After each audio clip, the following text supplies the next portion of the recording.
All right, happy Sunday, everybody. I am late, but for good reason.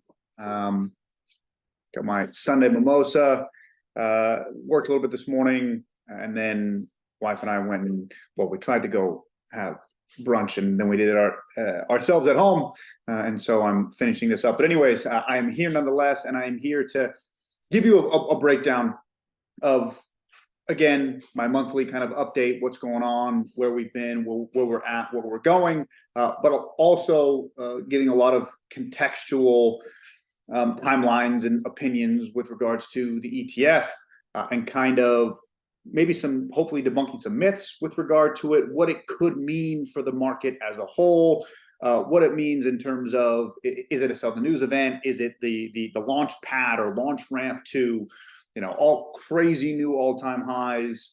We're going to get into all of it. And so, yeah, so I'm going to have a little sip, little cheers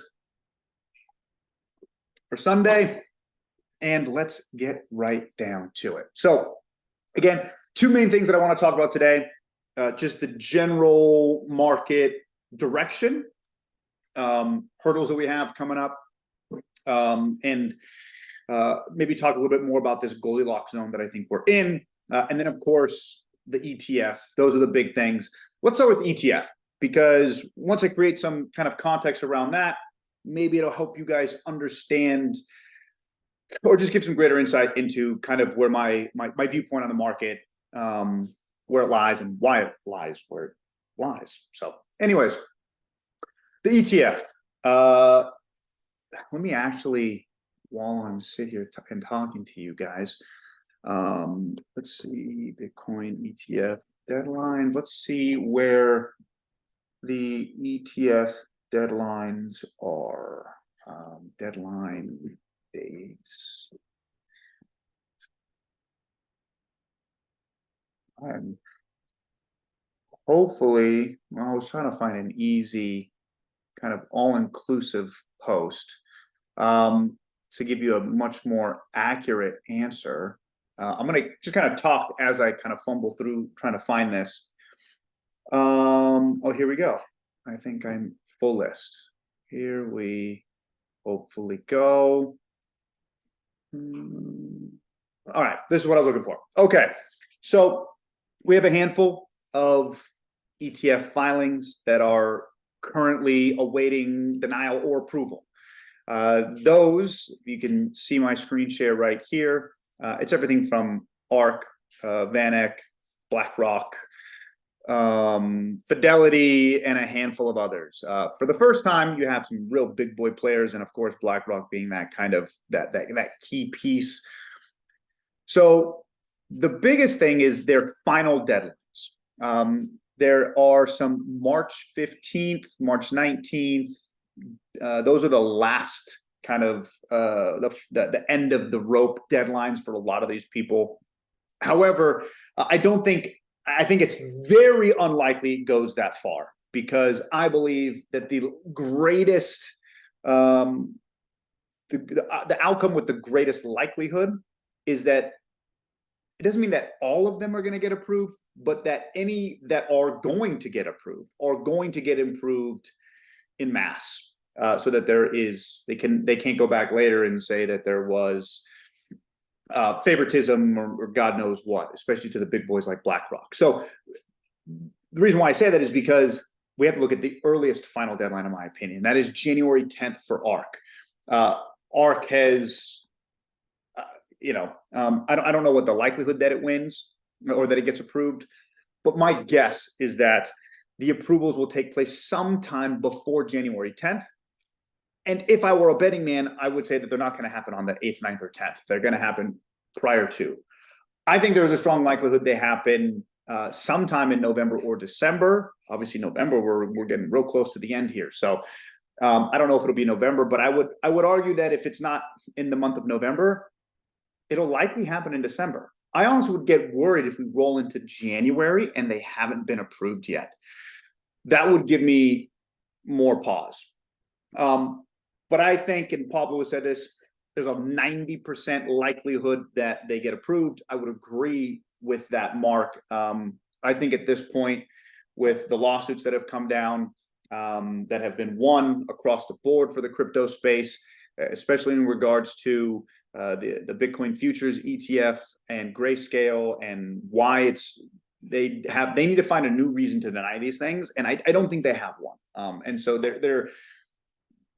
their hand has been called, their bluff has been called, whatever you want to call it. And so I think, I don't want to call it a foregone conclusion, but I believe it's going to happen. So what does that mean?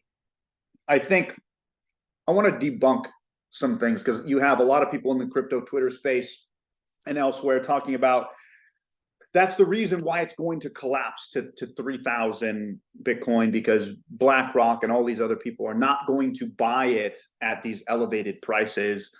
They're going to buy it at 3K, 5K, 10K, 12K, the good old 12K number.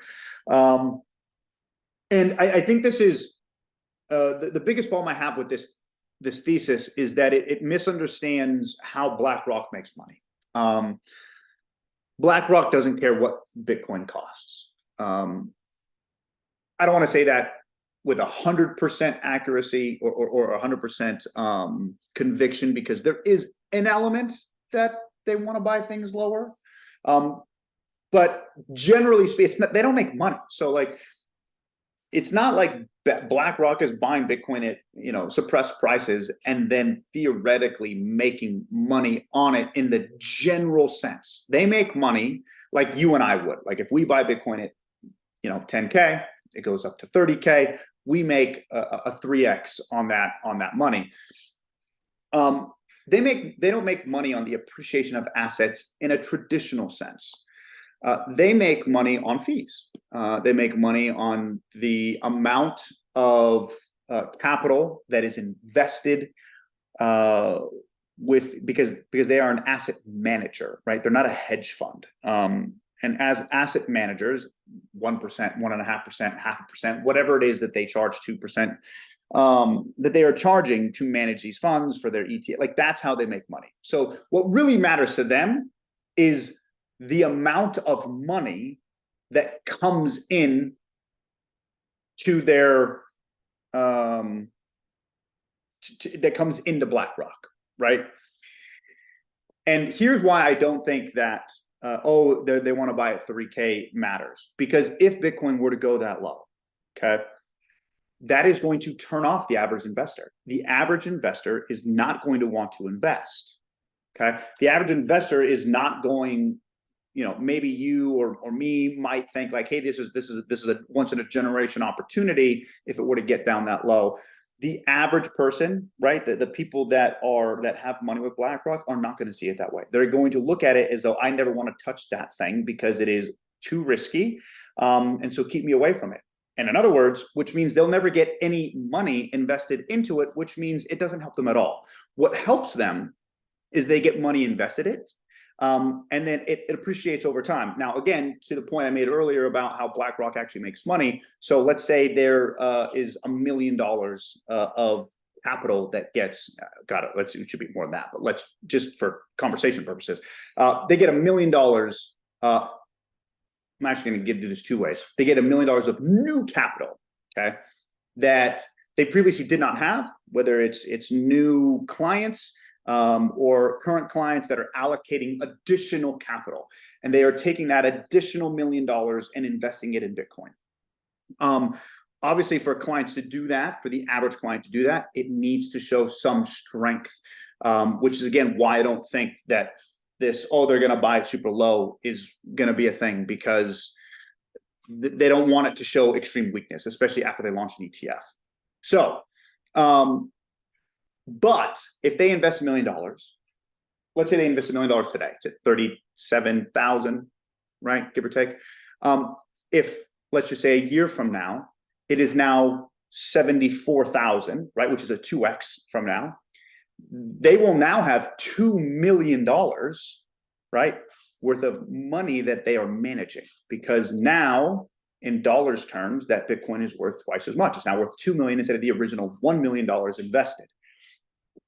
Now BlackRock is making twice the amount of, they were making, for easy math, let's say they're making 1% on that million, so they're making 10 grand. Well, now they're making 1% on 2 million, so now they're making 20 grand. Okay, so there is an element that of BlackRock wanting to see prices go up and investing in things that go up in value, because as they go up in value, the amount of fees they collect on their total assets under management goes up with it. So they want things to go up for that reason. But the idea that they are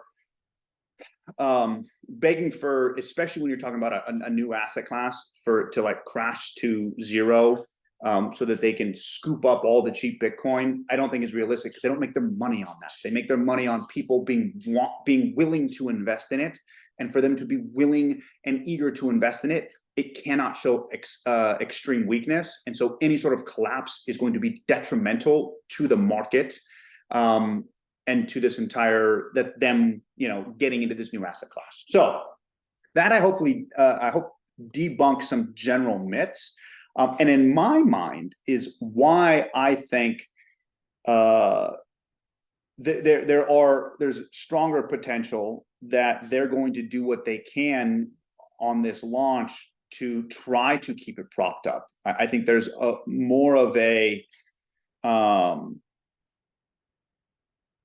incentive for them to not want the price to collapse, because as they're promoting and marketing this new product that they're launching, any weakness that comes of it as they're promoting, and I mean, at this point, you got Fink coming out and talking all kinds of positive things about Bitcoin.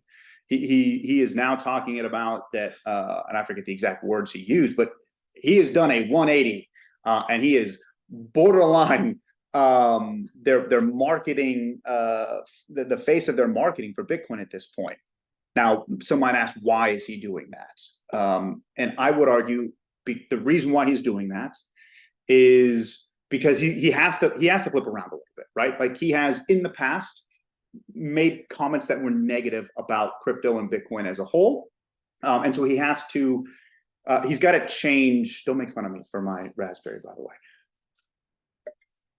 He has to change that. He's got to change his stance, right? He's not, I mean, he's just the face. Lots of other people that work for BlackRock have their client list, and so he's not the end all be all. But it helps, right? When the head of the company that manages everything is speaking positively about it. Now, why is he speaking positively about it? And here's my take. I think it's because it is an entirely new asset class. And when you have an entirely new asset class, I think that it opens up the possibility for new money to come in. See, now a lot of people are like, oh yeah, well, people just look at it from an investor point of view. Like, what is the possibility? Like, how much could this potentially add to the market cap of Bitcoin if the amount of, let's get the exact number here. Let's see, BlackRock AUM. See, looks like 9 trillion. Okay, so BlackRock has $9 trillion under management. Okay, let's do some quick math here. And again, I'm not looking at their exact business model, so I'm not saying that this is exactly what their revenues are or anything like that. But again, if we just take 1% of 9, oh boy, that's million. I got to turn it sideways. That's 9 billion, 9 trillion, 90 billion. I don't know why I couldn't do that. So you're talking about, with 9 trillion assets under management, that's $90 billion in revenue for them. And people will say, like, well, what if they just took 1%, right? Of, sorry, yeah. That they took 1%, right, of their total asset under management, which is, again, $90 billion. What if they took $90 billion and they, allocated it to Bitcoin? What could that do for Bitcoin? Obviously, that is a huge influx in market cap, but I think as a whole, even if they did 1%, it's not a huge mover in the general market cap of Bitcoin, which is, God, what is it right now? see what the Bitcoin market cap. Currently, it sits at $700 billion, give or take. Okay, so that would increase Bitcoin's market cap by a little over, like, let's call it 15%. It's a big move, but it's not hugely game changing. It only becomes exceptionally game changing if you start getting into the 2, 3, 4, 5% allocation. I don't know what that looks like. My point in this kind of sidebar here is that I believe the reason why you see BlackRock making a big push for this is that it is not because BlackRock doesn't really make any more money if they just took let's just say they took let's say in theory they had everybody under management. They had 1% of each person's portfolio allocated, or they had 10% of every person's portfolio allocated towards Apple stock. Okay, and they said, well, we want to take 1% of that, and instead of so we'll go 9% Apple and 1% Bitcoin across the board. This is not how it works, but let's keep simple math. If they did that, they're not increasing their assets under management. Okay, now if Bitcoin's price goes up, does the assets under management increase? It does. However, I think the reason that they're making such a big push on this and why they're changing their stance and almost borderline marketing it at this point is because I think they're going to pull in new money, additional money on top of the 9 trillion that they already have. I think that's the play.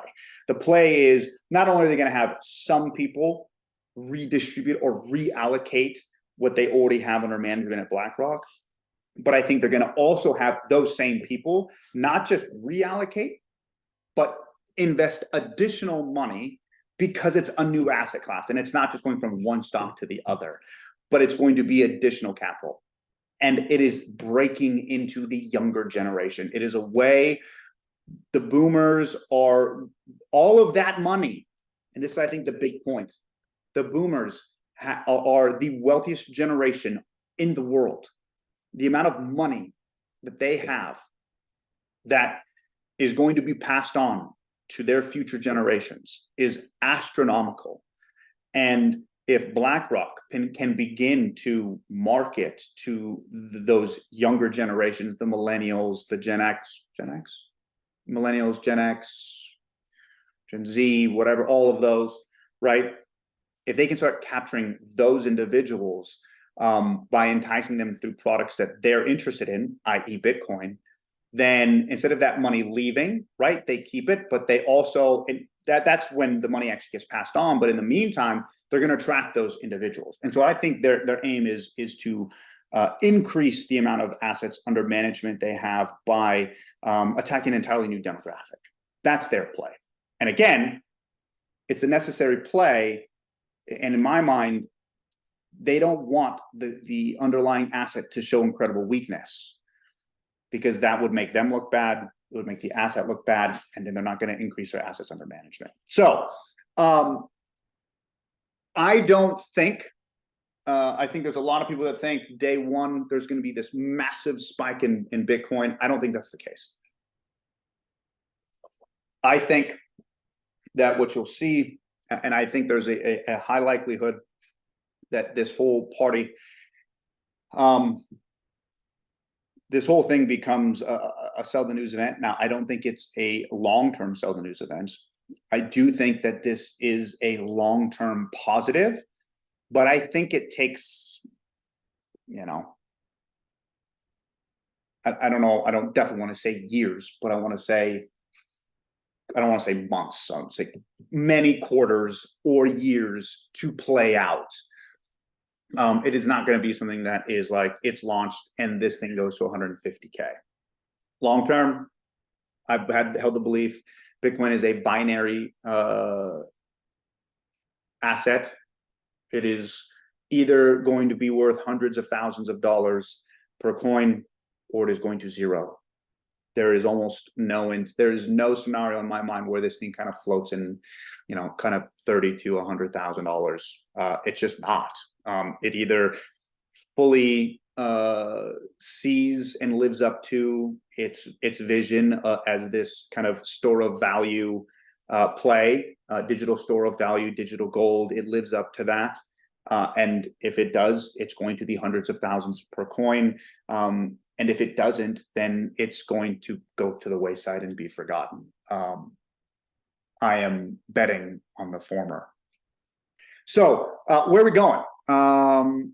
Considering all these ETFs. So we looked at the deadlines of the ETFs earlier, and January 10th is, in my opinion, the last date that it occurs. I think it happens before then, November, December. So then it is November 12th right now. So we are talking what happens in the next 6 weeks. And that's why I think you're seeing this big run right now.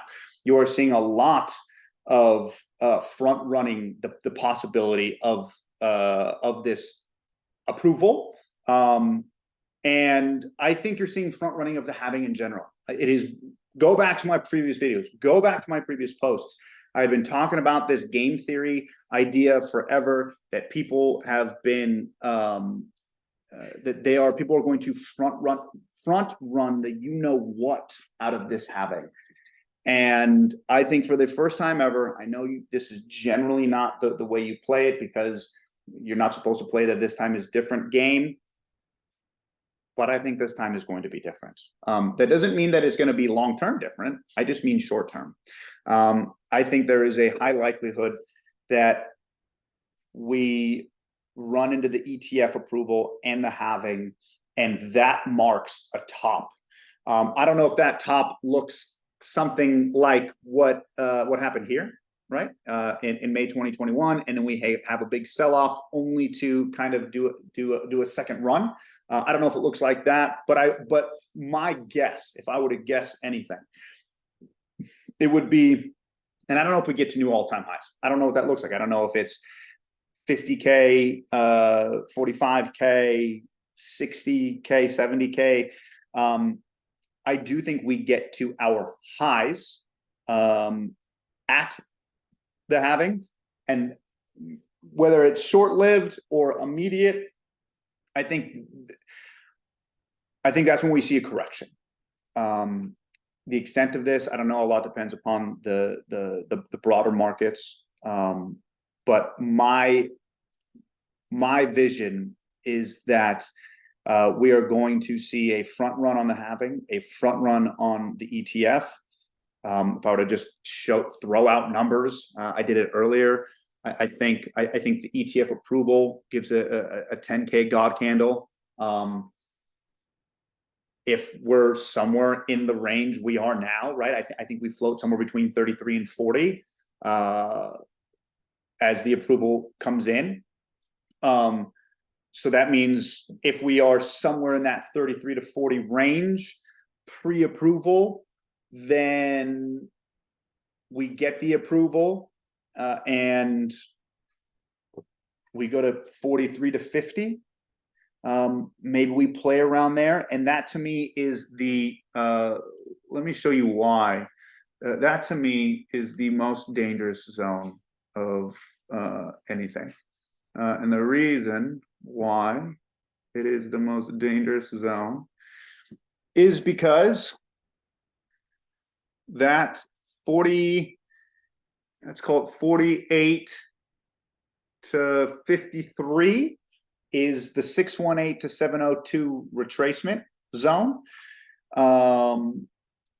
And if there is going to be a retrace, if there is going to be, it rolls over Capo's biggest bull trap that the world has ever seen, that's where it would be. That's literally where it would be. And so that is kind of where I think the halving or the ETF approval is going to be. I think it is going to be somewhere in that 43 to 50 range. Maybe it gets to 53, but it's going to be in that retracement range. It's going to be somewhere in here. Okay. It's going to be in this range. And that is the most dangerous range to be in. We break through that. There's potentially big things coming. But I will be taking profits. Now, if for anybody who remembers, one of my long-term theses was if this, when we kind of bursted out of this area in, end of January of this year, I said, if we come up too hard, too fast, it's a retracement. We're coming back down. I said, if we're doing one of these, right, we're going to come back down. We didn't. Okay. We did not do that.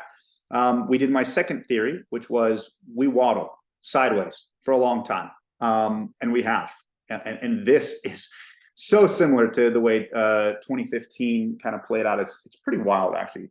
But anyways, so the thing that is interesting to me is it is playing out like a bull run, which means it has built a very strong base of support. It is very bullish. Anybody who thinks it's going to capo and turn over and go to 12K is a moron. I've been saying that since mid last year. However, the caveat, and so let me take a step back. Sorry.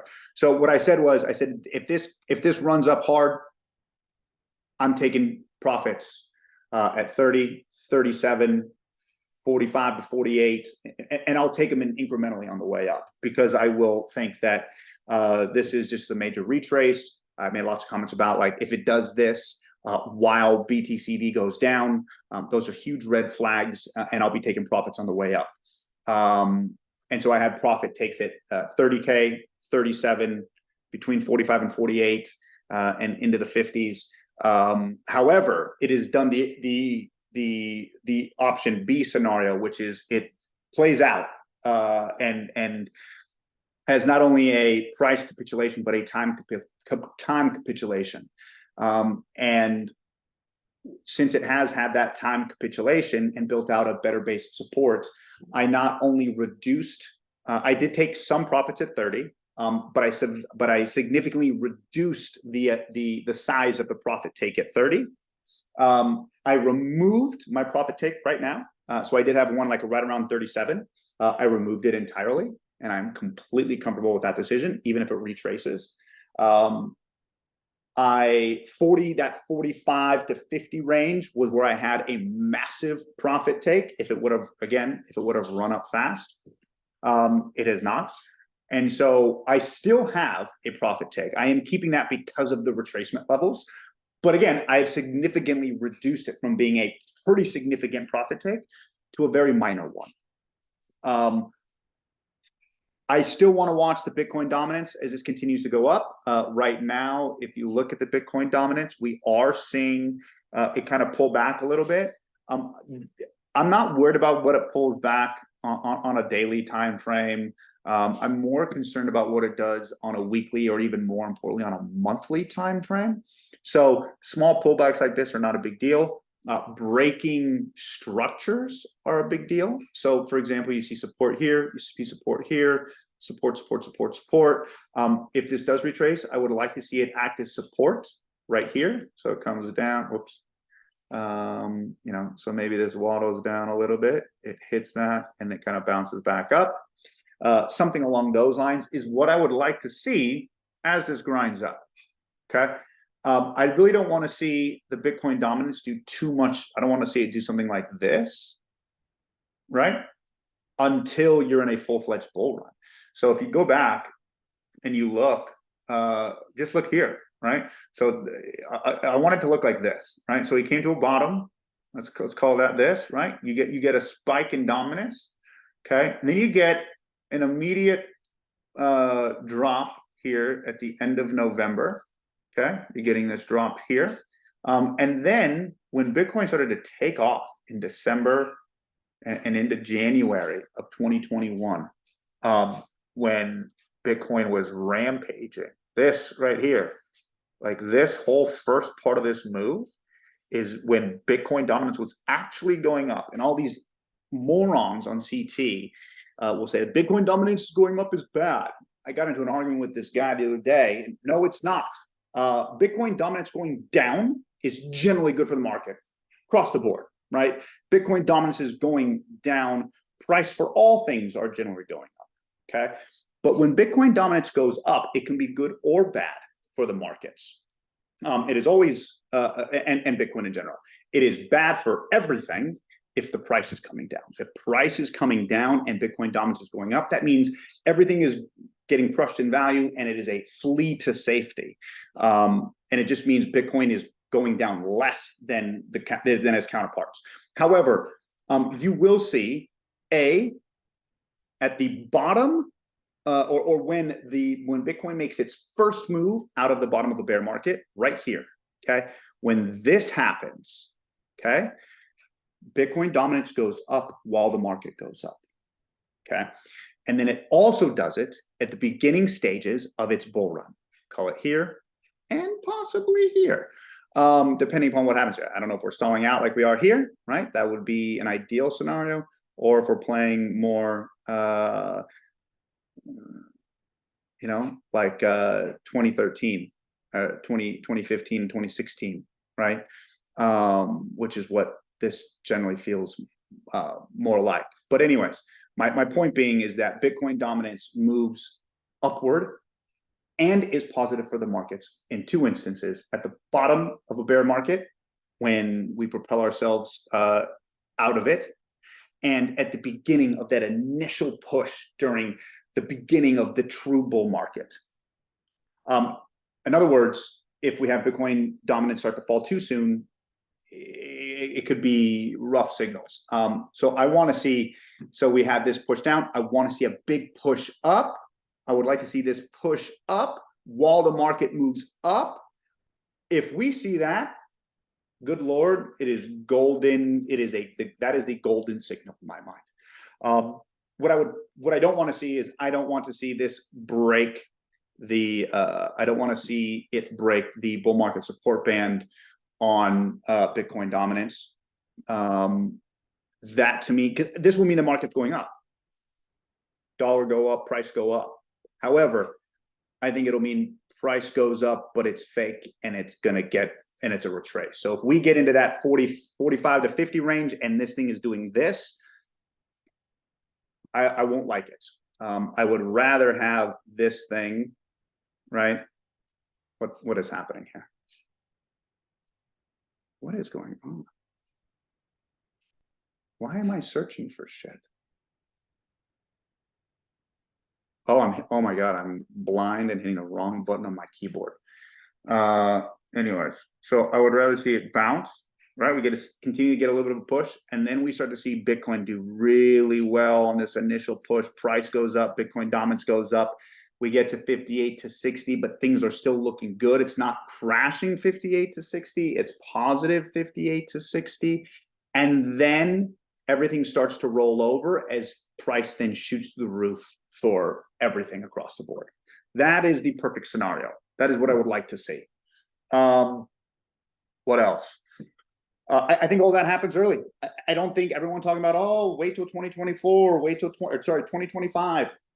I don't think so. I think there are too many economic headwinds. If we want to look at, again, back to, real quick, other extremely positive signs are that we have broken out of what is that?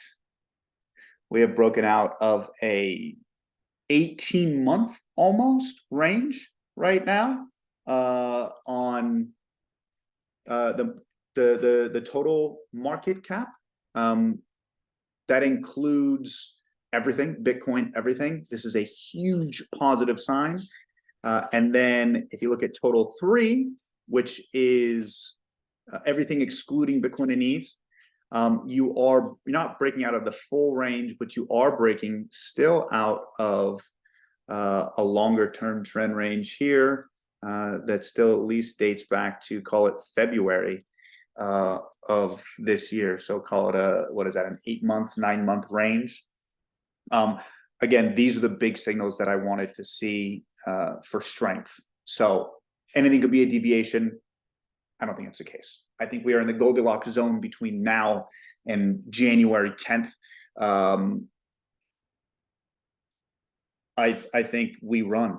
I do. I think we run. I would be very surprised if by January, but by the time the ETF approval comes, that we are not somewhere in the upper 40s to 50. The question will be what happens after the ETF approval and before the halving. I still think you will see probably a short-term dip post ETF. And then I don't know what that looks like. I don't know if that's that first kind of scary let's, that first kind of scary drop, maybe it looks something like this, right? We run up to the halving, or sorry, to the ETF approval. We get a God candle, and then we correct, right? And we do like a 30% correction. But then we run until the halving. What happens after that? I don't know. I don't know if this looks like the halving and it does a little better, and then it kind of rolls over again. We'll see. My general take on the broader markets, again, is that we are not in some cataclysmic end of world scenario like so many people tend to believe.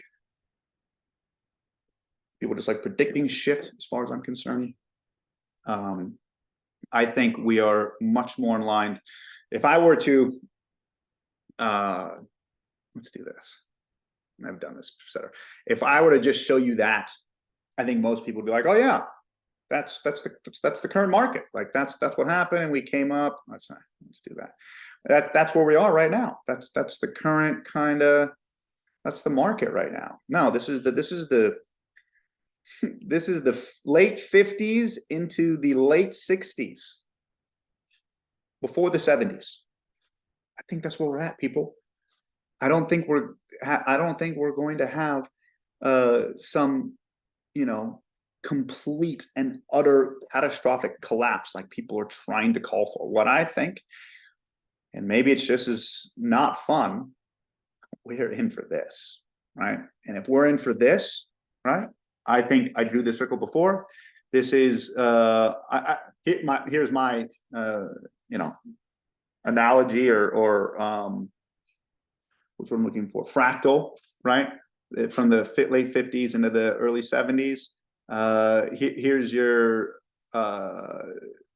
2000 to 2008. This is your .com, your 2008, and then your complete what's it called, collapse, hitting a lower low, peaking up, COVID, all-time high, drop into those October, November lows of last year, huge rally, breaking all retracement levels. I've gone into this before about time duration and retracement levels, people calling for a complete collapse. If it happened now, it will be the first time in the history of the stock market that it has ever happened like this.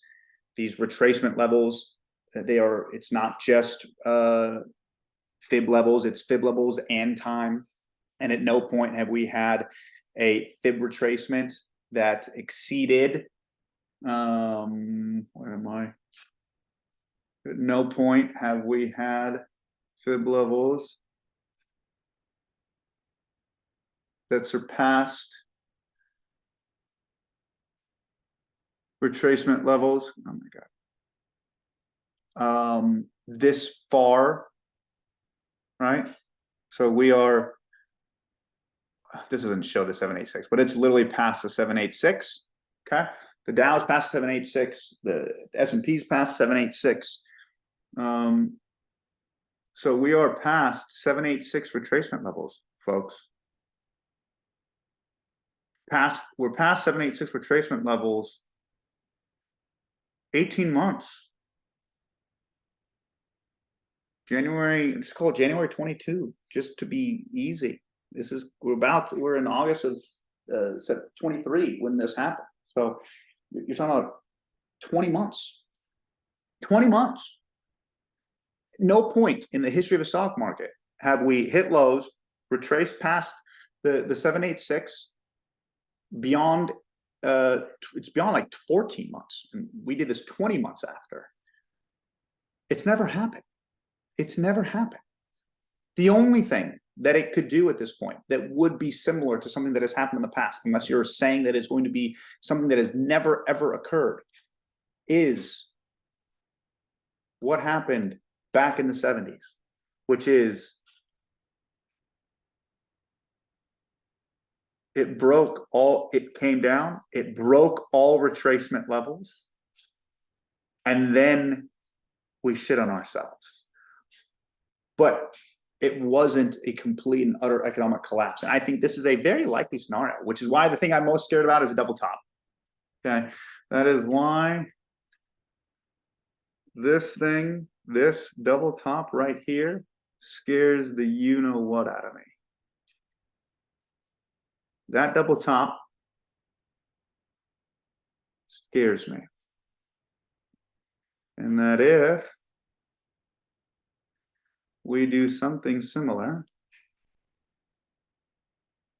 okay? Why, if we were to push up to here, let's say we do something like this. Okay, when we push up, we push up, we push up, we get up to a double top, okay? That would worry me, especially if this lined up with the halving and Bitcoin was in that retracement range. And if the third thing, which is the Congress banned stock trading, if Congress banned stocks, we double top in equities, and Bitcoin is in its retracement levels or another double top range, that combination of those three things will make it run for the hills. But that's a little far out for right now. Right now, I am looking at the idea that the next few months we are in the Goldilocks zone. I think, look, could you get a scary pullback here to 33? Yeah, maybe. And hopefully it doesn't make you shit your pants and unload your bags, because I think we are in a very short window where it is the ROI to the upside exponentially outweighs the ROI to the downside. There are very few occasions where you have two major positive events, the halving and an ETF approval, within 60 days of one another, within 60 to 100 days of right now, where people are front running into this thing. I think the biggest concern is what happens after those things occur. And I think it would be wise to take some off the table at those points. But for now, if you get a pullback into that 33 range, I'd put everything else you had back to work. So yeah, that's all. Hope you liked it. Hope you got some insight into ETF, where we're going, why we're going there. And good luck to all of you. I dropped a ton of money back when Bitcoin was at 21, 18, 15, ETH at 900 and 1100, Link at 5 to 750. God damn myself for not buying more Sol. I bought some at 18 and 23, but not very much, unfortunately. But my three biggest holdings, which are Bitcoin, ETH, and Link, have seen some pretty astronomical returns in the last month. I expect that trend to continue, choppiness aside, pullbacks aside, until sometime in that Q1 2024 end of the year, where I'll start to kind of reevaluate. But until then, I think we're in a very positive window, and I have not had that kind of positive sentiment about the markets in a very long time. Well, I've had, hey, look, I'm buying fear, right? Back at 15. But in terms of like just overall strength, it's been a long time since we've seen this strength. So anyways, enjoy your Sunday. See you around.